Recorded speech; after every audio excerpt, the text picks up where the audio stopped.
राधे राधे दोस्तों, स्वागत है आप सबका मेरे चैनल मेरी आस्था में।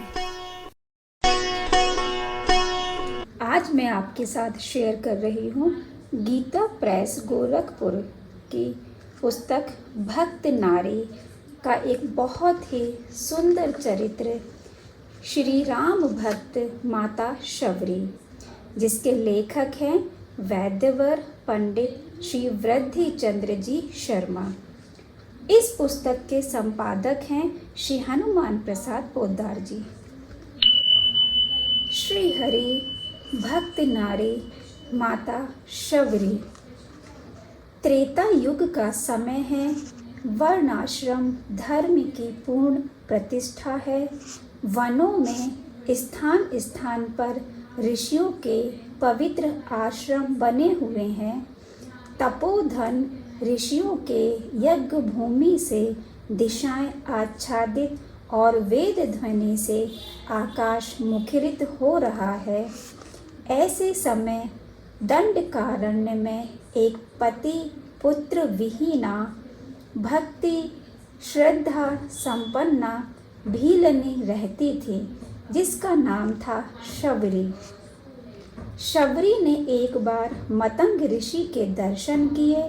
संत दर्शन से उसे परम हर्ष हुआ और उसने विचार किया कि यदि मुझसे ऐसे महात्माओं की सेवा बन सके तो मेरा कल्याण होना कोई बड़ी बात नहीं है। परंतु साथ ही उसे इस बात का भी ध्यान आया कि मुझ नीच कुल में उत्पन्न अधम नारी की सेवा ये स्वीकार कैसे करेंगे। अंत में उसने यह निश्चय किया कि यदि प्रकट रूप से मेरी सेवा स्वीकार नहीं होती तो ना सही मैं इनकी सेवा अप्रकट रूप से अवश्य करूँगी। यह सोचकर उसने ऋषियों के आश्रम से थोड़ी दूर पर अपनी छोटी सी कुटिया बना ली और कंद मूल फल से अपना उदर पोषण करती हुई वह अप्रकट रूप से सेवा करने लगी। जिस मार्ग से ऋषिगण स्नान करने जाया करते, उषा काल के पूर्व ही उसको झाड़ बुहार कर साफ कर देती। कहीं भी कंकड़ या कांटा नहीं रहने पाता। इसके सिवा वह आश्रमों के समीप ही प्रातः काल के पहले पहले ईंधन के सूखे ढेर लगा देती। शबरी को विश्वास था कि मेरे इस कार्य से दयालु महात्माओं की कृपा मुझ पर अवश्य होगी। कंकरीले और कटीले रास्ते को निष्कंटक और कंकड़ों से रहित देखकर तथा द्वार पर समिधा का संग्रह देखकर ऋषियों को बड़ा आश्चर्य हुआ और उन्होंने अपने शिष्यों को यह पता लगाने की आज्ञा दी कि प्रतिदिन इन कर्मों को कौन कर जाता है। आज्ञाकारी शिष्य रात को पहरा देने लगे और उसी दिन रात के पिछले पहर शबरी ईंधन का बोझा रखती हुई पकड़ी गई। शबरी बहुत ही डर गई। शिष्यगण उसे मतंग मुनि के सामने ले गए और उन्होंने मुनि से कहा कि महाराज, प्रतिदिन रास्ता साफ करने और ईंधन रख जाने वाले चोर को आज हमने पकड़ लिया है। यह भीलनी ही प्रतिदिन ऐसा किया करती है।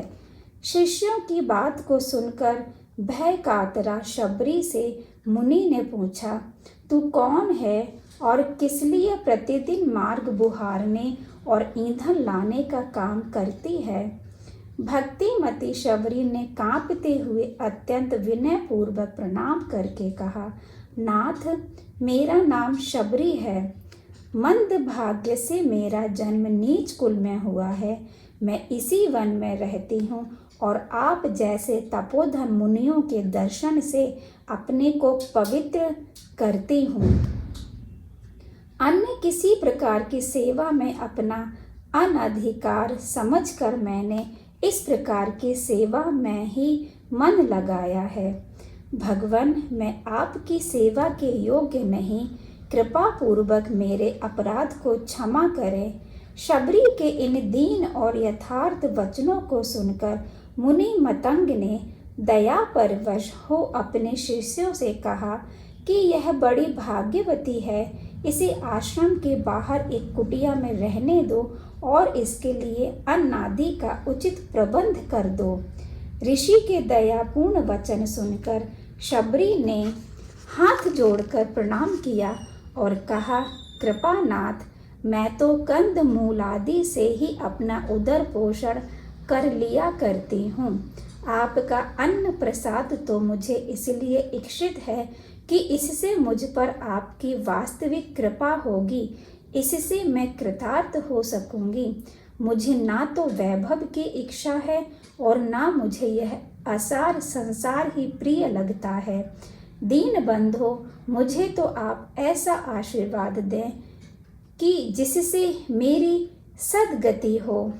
विनयावनत श्रद्धालु शबरी के ऐसे वचन सुनकर मुनि मतंग ने कुछ देर सोच विचार कर प्रेम पूर्वक उससे कहा, हे कल्याणी, तू निर्भय होकर यहाँ रह और भगवान के नाम का जप किया कर।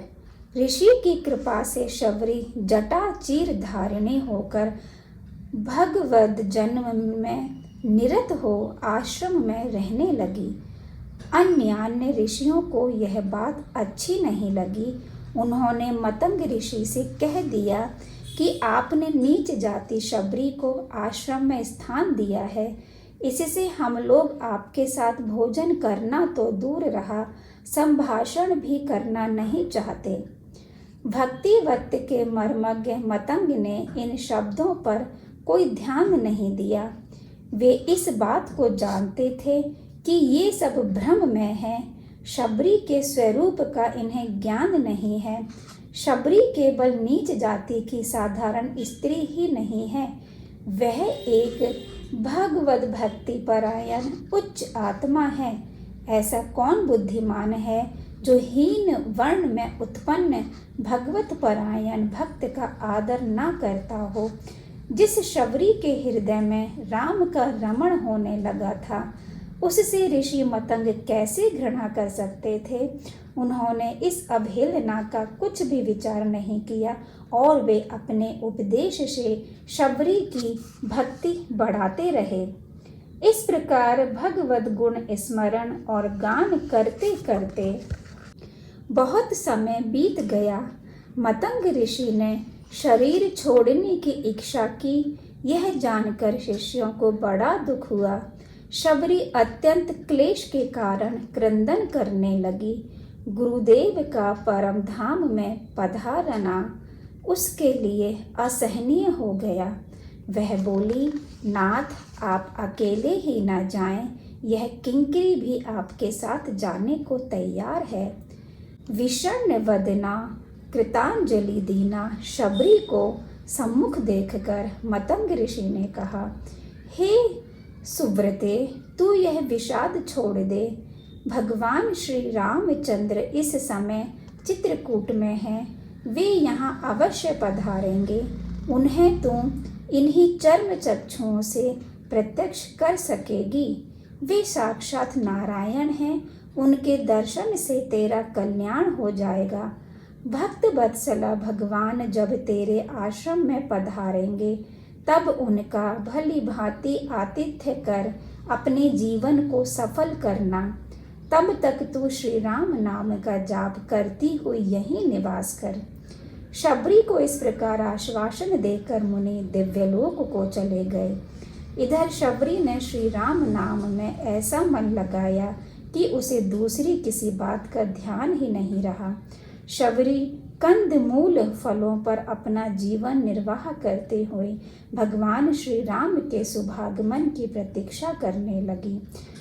ज्यों ज्यों दिन बीतते हैं, त्यों ही त्यों शबरी की राम दर्शन लालसा प्रबल होती जाती है।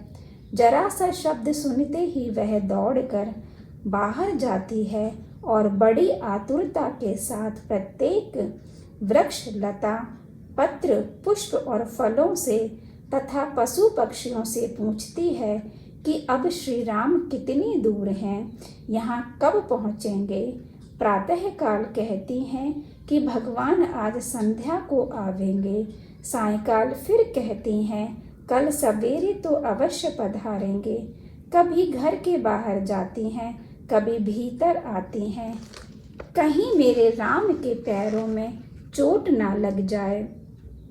इसी चिंता से बारंबार रास्ता साफ करती और कांटे कंकड़ों को बुहारती हैं। घर को नित्य गोबर गोमूत्र से लीप पोत ठीक कर लेती हैं। नित्य नई मिट्टी गोबर की चौकी बनाती हैं। कभी चमक कर उठती हैं, कभी बाहर जाती हैं और सोचती हैं भगवान बाहर आ ही गए होंगे। वन में जो फल सबसे अधिक सुस्वादु और मीठा लगता है वही अपने राम के लिए बड़े चाव से रख छोड़ती हैं। इस प्रकार शबरी उन राजीव लोचन राम के शुभ दर्शन की उत्कंठा से रामागमन का इच्छा पागल सी हो गई हैं। सूखे पत्ते वृक्षों से झड़कर नीचे गिरते हैं तो उनके शब्द को शबरी अपने प्रिय राम के पैरों की आहट समझकर दौड़ती हैं। इस तरह आठों पहर उसका चित्त श्री राम में रमा रहने लगा, परंतु राम नहीं आए। एक बार मुनि बालकों ने कहा, शबरी तेरे राम आ रहे हैं। फिर क्या था, बेर आदि फलों को आंगन में रखकर वह दौड़ी सरोवर से जल लाने के लिए। प्रेम के उन्माद में उसे शरीर की सुधि नहीं थी। एक ऋषि स्नान करके लौट रहे थे। शबरी ने उन्हें देखा नहीं और उनसे उसका स्पर्श हो गया। मुनि बड़े क्रुद्ध हुए। वे बोले, कैसी दुष्टा है, जानबूझकर हम लोगों का अपमान करती है। शबरी ने अपनी धुन में कुछ भी नहीं सुना और वह सरोवर पर चली गई। ऋषि भी पुनः स्नान करने को उसके पीछे पीछे गए। ऋषि ने ज्यों ही जल में प्रवेश किया त्यों ही जल में कीड़े पड़ गए और उसका वर्ण रुधिर सा हो गया। इतने पर भी उनको यह ज्ञान नहीं हुआ कि वह भगवत भक्ति परायणा शबरी के तिरस्कार का फल है। इधर जल लेकर शबरी पहुँचने ही नहीं पाई थी कि दूर से भगवान श्री राम मेरी शबरी कहाँ है पूछते हुए दिखाई दिए। यद्यपि अन्यान्य मुनियों को भी यह निश्चय था कि भगवान अवश्य पधारेंगे, परंतु उनकी ऐसी धारणा थी कि वे सर्वप्रथम हमारे ही यहाँ पदार्पण करेंगे। परंतु दीन वत्सल भगवान श्री रामचंद्र जब पहले उनके यहाँ न जाकर शबरी की मड़ैया का पता पूछने लगे तो उन तपोबल के अभिमानी मुनियों को बड़ा आश्चर्य हुआ। श्री राम का अपने प्रति इतना अनुग्रह देखकर शबरी उनकी अगवानी के लिए मन में अनेक उमंगें करती हुई सामने चली। भक्तमाल में कहा है, आगू चले राम आई आगू लेन सबरी हूँ। चरण परन धाई वे मिलने को धाए हैं। गिरी दंड ही सी भुजदंड सो उठाए लीन ही। फिरी के गिरी सो पुनि भुज पसराए हैं। प्रेम दशा कहीं नहीं जात रघुराज दो। तन मन बचन की सुधि बिसराए है। भले आप मिले मोही भली मिली तो हूँ यह। कहत धुन के भकारे भरी आए हैं। तनु को संभारी करी ताको मिली बार बार। बारिज विलोचनने प्रेम बारी ढारी के। कर को पकड़ी तासु ताही की कुटी को चले। रघुराज राम मुनि मंडल विसारी के। पुनि पुनि पूछे प्रभु तेरी कुटी केती दूरी। जामे हो बसोंगो औध आनंदलो बारी के।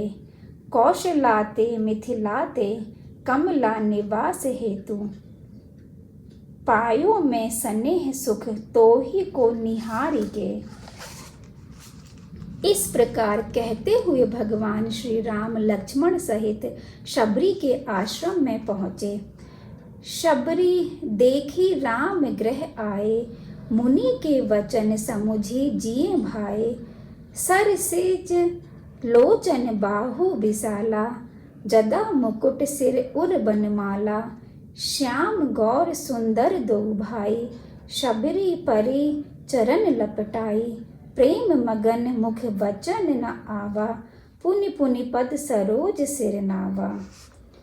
इस चरित्र का आगे का पाठ हम अगले वीडियो में करेंगे। जय सिया राम, श्री राधे श्याम।